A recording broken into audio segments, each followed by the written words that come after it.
안녕하세요. 딥시 코더입니다. 네, 오늘 제가 말씀드릴 주제는 리액트 18의 업데이트가 어떤 부분이 업데이트가 됐냐에 대해서 말씀드리고자 영상을 만들었어요. 그 리액트 18 업데이트된 부분을 만약에 최근에 새로운 프로젝트를 시작해서 이거를 적용을 하지 않았으면 기존의 프로젝트에서는 좀 적용하기가 쉽지 않았을 거예요. 왜냐하면 그 부분을 적용을 함으로써 다른 이슈가 생길 수도, 사이드 이펙트가 좀 생길 수도 있기 때문에 좀 망설여 하시는 분들이 있을 겁니다. 그래서 제대로 사용하지 못하고 이 부분에 대해서 정확히 알지 못하는 부분이 있을 거예요. 그래서 이 부분에 대해서 좀 말씀드리고자 하는데, 이 리액트 18팀이 개선하고자 했던 부분에 대해서 좀 더 말씀드리자면, 그거는 첫 번째로는 트랜지션을 통해 UI 우선순위를 부여한다는 거랑, 그리고 배칭 작업을 통해서 렌더링 성능 향상을 목표로 리액트 18로 업데이트를 했다라고 저는 생각을 하고 리액트 팀에서도 그렇게 말하고 있습니다.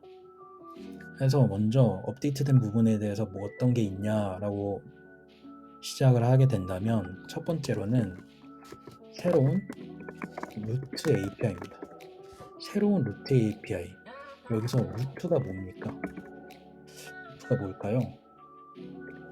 루트란 그 리액트에서 렌더링을 하잖아요.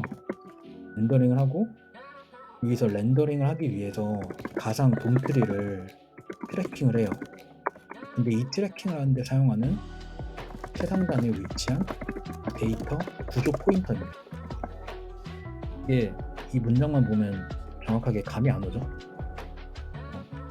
정말 간단하게 말씀드리자면, 그 리액트 프로젝트에서 그 퍼블릭 폴더 안에 HTML 있죠. index.html에서 div 태그로 감싸져 있는 div 태그의 id 값이 루트인을 봤을 거예요. 엘리먼트를 볼 수가 있는데 이 엘리먼트 자체가 루트 엘리먼트입니다.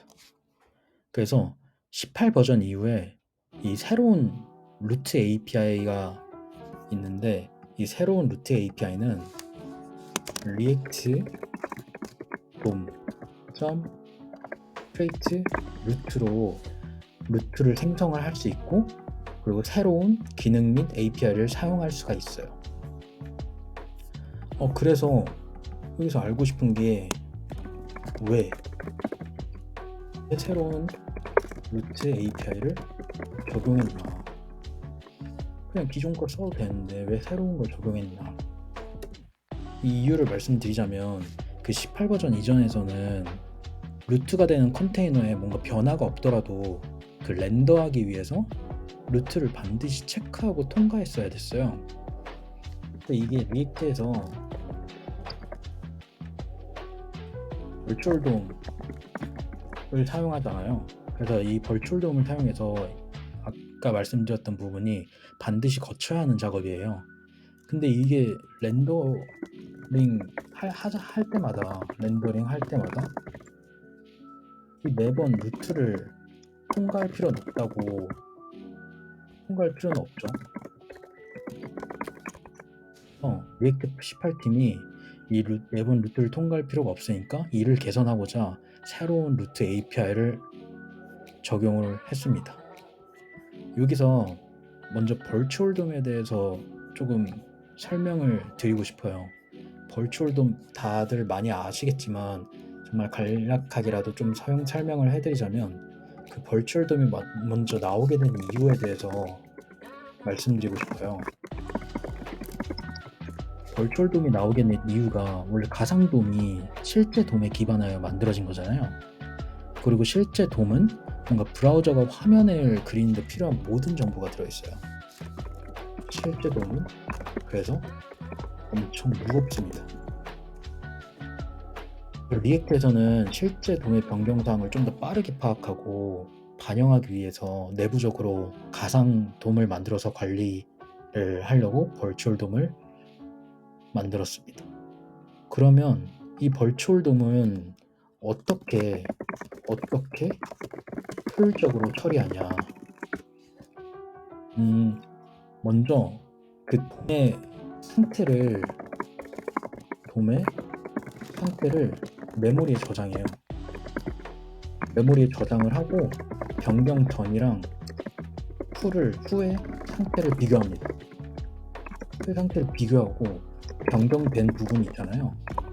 변경된 부분을 파악을 하고 변경된 부분의 최소한 내용만 반영해서 성능 향상을 목표로 이제 벌추얼돔이 동작을 합니다. 그래서 돔의 상태를 메모리에다 계속 올려두고 돔의 변경이 있을 경우에만 해당 변경 사항을 실제 돔의 변경을 반영을 하는 거죠.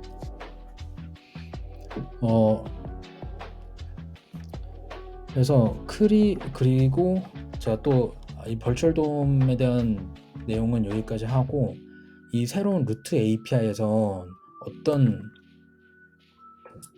특징이 있냐라고 말씀드리자면, 이 create 루트 API에서는 콜백 함수를 삭제를 했어요.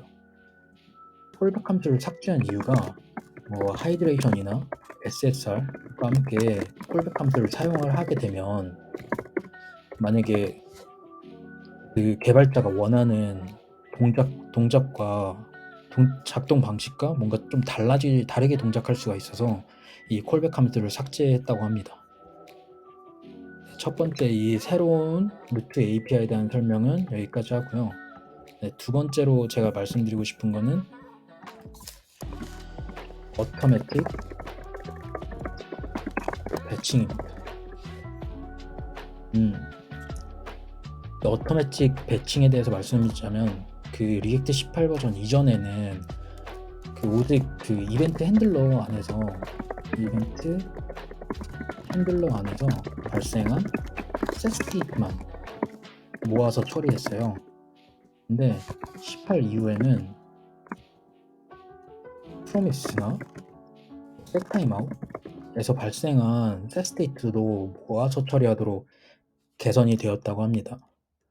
그래서 이런 업데이트로 뭔가 여러 번 수행해야 됐던 렌더링 과정이 한 번만 렌더링하면 돼서 리렌더링 횟수도 최소화하고 뭔가 성능적으로도 크게 향상을 시킬 수 있었다고 합니다. 근데 만약에 그 개발자가 그 어토매틱 배칭을 하지 않고 싶다라고 한다면, 그 리액트 돔에 플러시 싱크 API가 있어요. 이 플러시 싱크 API를 사용을 하면 그 어토매틱 배칭을 사용하지 않을 수 있다고 합니다. 그런데 이거는 리액트 18 팀이 권장하지는 않는다고 해요. 그리고 세 번째로는 SSR 서스펜스에 대한 SSR 서포트입니다. 이전에 SSR에서는 서스펜스가 지원이 안 됐어요. 근데 리액트 18 버전 이후에는 이제 지원이 됩니다. 리액트 18 버전 이전에는 SSR 작업이 어떻게 이루어졌냐면, 데이터를 패칭하고, 그리고 한 다음에 HTML을 렌더하고, 그리고 한 다음에 코드를 로드하고, 그리고 하이드레이션 작업을 거쳐서 이 모든 작업이 끝나야지 다음 작업이 진행되는 특징이 있었어요. 그래서 만약에 HTML 렌더링하는 부분에서 부하가 걸린다면 이 전체 과정에서 이제 부하가 걸려서 이제 느려지는 이슈가 있었던 거죠. 그런데 이제 18 버전 이후에는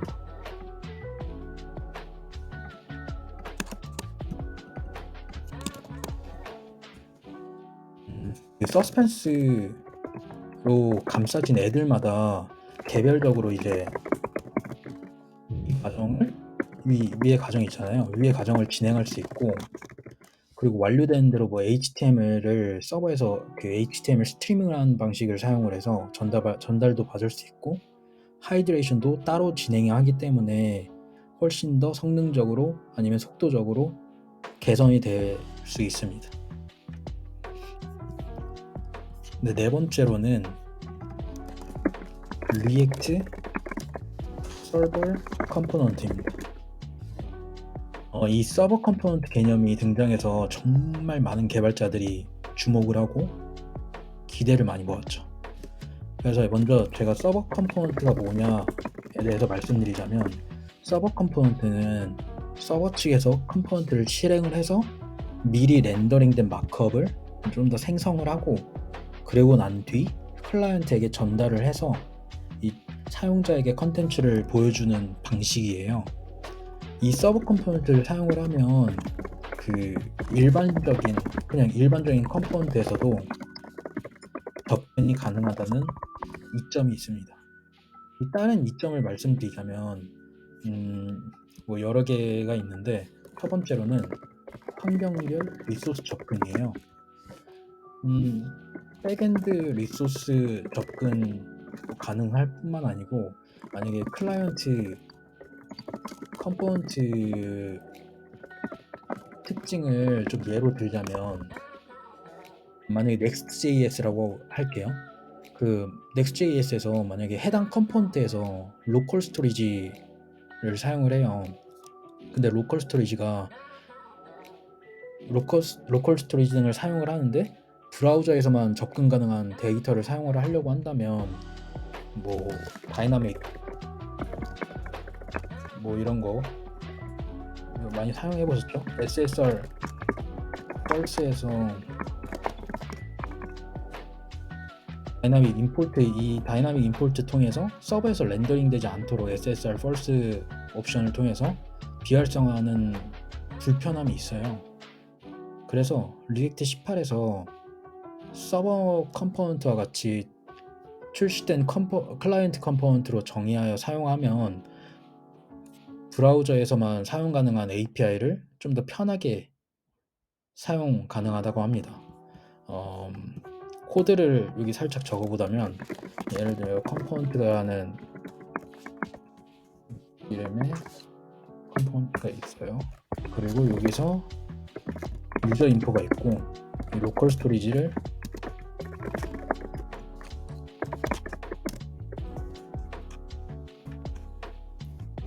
이렇게 바로 사용할 수 있다는 겁니다. 두 번째로는 제로 번들 컴포넌트예요.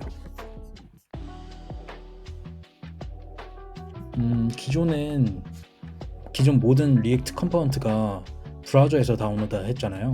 근데 만약에 외부 라이브러리를 정말 많이 사용을 한다고 하면 번들 사이즈는 계속적으로 증가하겠죠? 근데 서버 컴포넌트에서는 컴포넌트의 코드랑 번들이 서버에서 다운로드 돼요. 서버에서 다운로드 되고 브라우저로 전송되지 않습니다.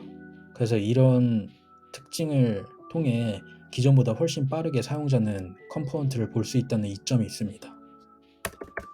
세 번째로는 SSR과 차이예요. 그 SSR과 서버 컴포넌트의 차이를 말씀드리자면, 여기서 그 서버 컴포넌트를 사용을 하면 클라이언트에게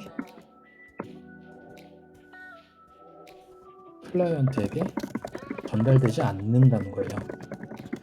기존에 SSR 같은 경우에는 JS 번들이, 자바스크립트 번들이 클라이언트에게 전달되었는데, 그 서버 컴포넌트에서는 전달되지 않는 특징이 있습니다.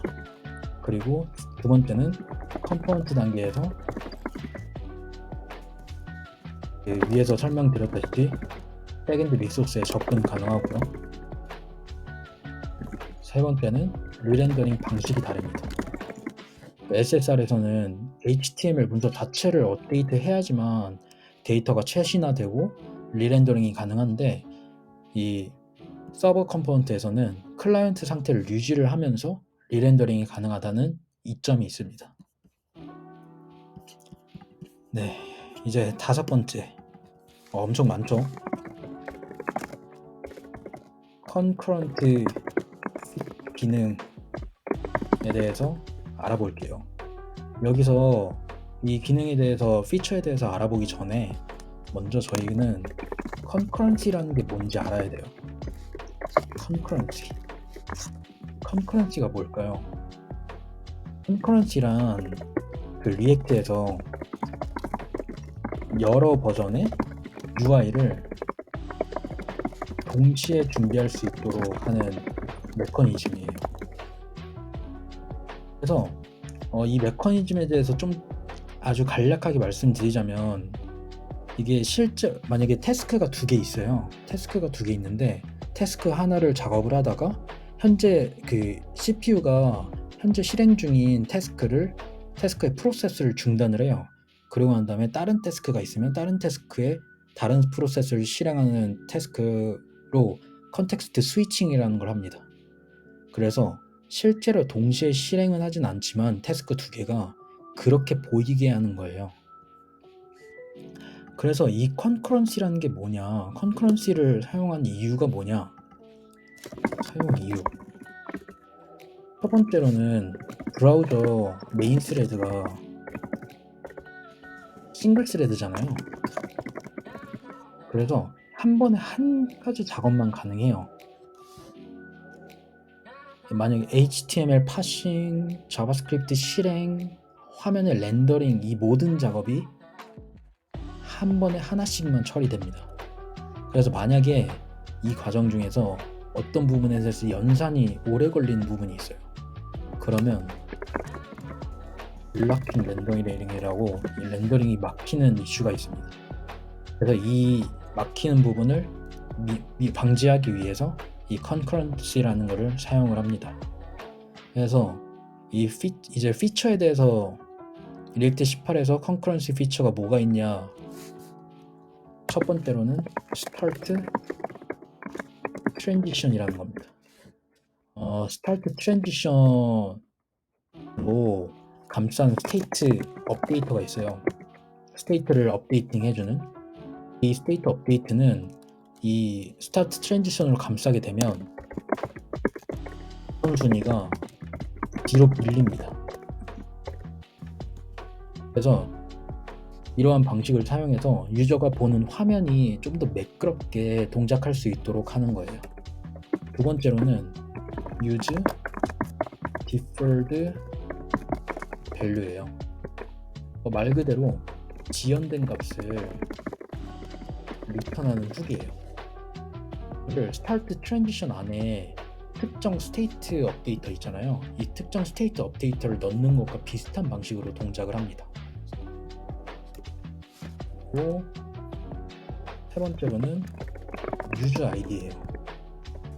이 유저 아이디가 뭐냐, 이 서버에서 생성한 뭔가 리액트 트리랑 클라이언트에서 생성한 리액트 트리 사이에 하이드레이션이 좀 더 원활하게 이루어질 수 있도록 하는 건데, 이 아이디가 뭔가 일관적인 아이디가 필요했는데 이 유저 아이디를 사용을 하면 그 유니크하고 그리고 하이드레이션에서 문제가 없는 아이디를 생성해 줍니다.